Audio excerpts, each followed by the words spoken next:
The Kolbrin Bible, Book of Morals and Precepts, Chapter 34, Truth.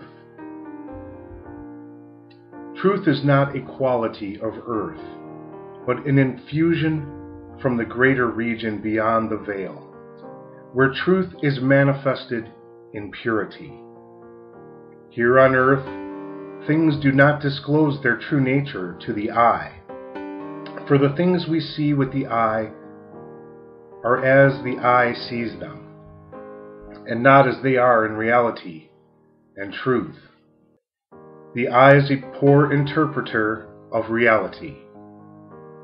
To attain truth, man must reach out beyond earth and himself.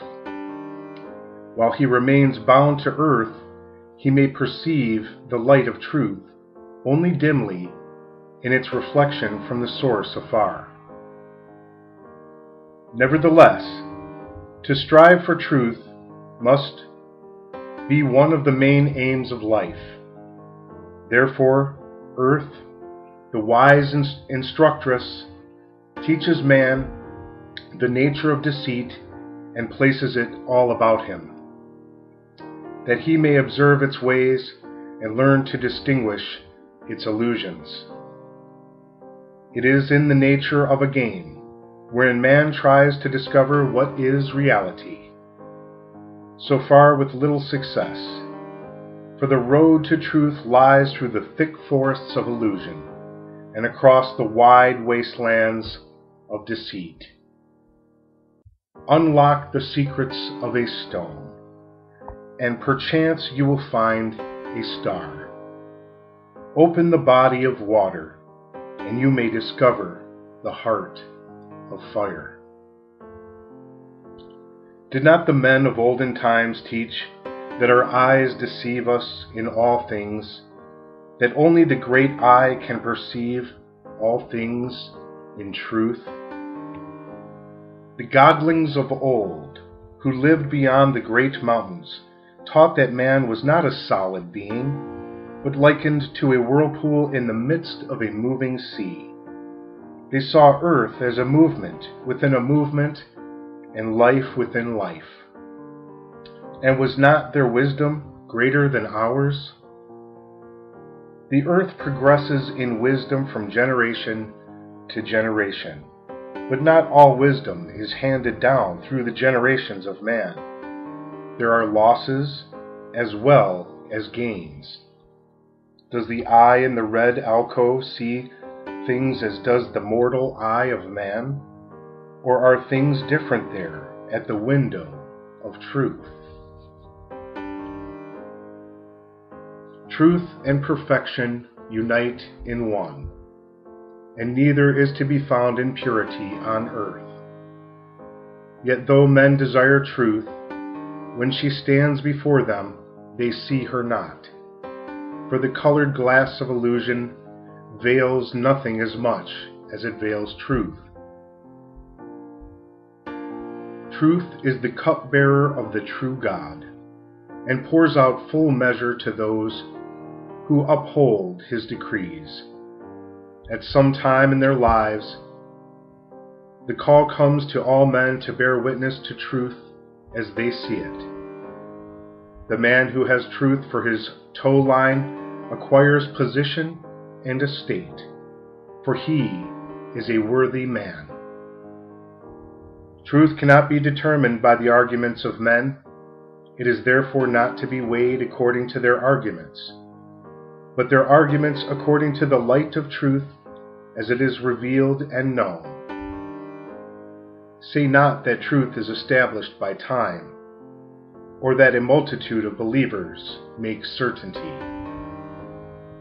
The best truth men can ever come to judge is truth apparent.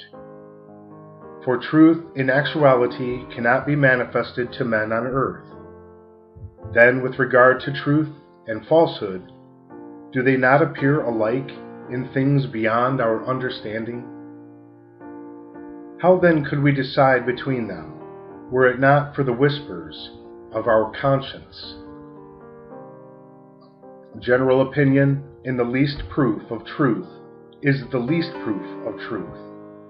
for men in general are ignorant. Then, too, the law decrees that the surroundings and circumstances of man shall be more conducive to deception than to truth. Seek after truth, for it is the greatest of things man can understand. God is beyond his comprehension, but truth is not. It alone is the path towards the fulfillment of the destiny of man. Progress through life is the unveiling of truth, but can man ever stand in her august presence? As the owl is blinded in the splendor of the sun, so will man be dazzled before the unveiled face of majestic truth. Truth is ofttimes veiled with deceit or tainted with the foul touch of hypocrisy. Truth without honesty is a tree without leaves. Distorted truth has a visage more frightening than any other conceivable horror, and even the innocent heart quells before it. O majestic truth, what kindness is wrought in your fair name? What pain you suffer at the mouths of hypocrites and deceivers, where so often a fragment of truth is built into the fabric of a great falsehood. What appears as truth in the gloom of the serpent's lair may look very different in the clear light of day. Truth, the best advocate, is also the purifying flame, which often hurts more than falsehood, otherwise the soul is struck an evil blow. The weakling and unworthy man says, "What have I to do with truth, which too often breeds wrath and stirs up trouble? Is not the soft word more desirable, and is not the password to popularity?" Weakling and fool, are not the foes made by truth better than the friends made by falsehood? Say not, "How can the true be known from the false, if truth be not of earth?" Know that you have found the truth in sufficiency when you find that which guides truly. Truth is eternal and unchanging. The first truth, which was in the beginning, will endure until the end. Nothing can be added to it, and nothing can be taken away. It may be viewed from many sides and appear different, but such differences are in the eyes of the beholders. Truth itself is unalterable and cannot change. Truth is not with man, nor of the earth. It is with God alone. And when man sees truth in its purity, he will see God. Great truths are the food of the soul, and great souls are the inheritors of eternity. Walk always towards truth, and though it will recede as you approach, for it is unattainable on earth, nevertheless, you are proceeding in the right direction. Truth lies at the end of the future. When all is ended, there is truth. Only truth can set men free.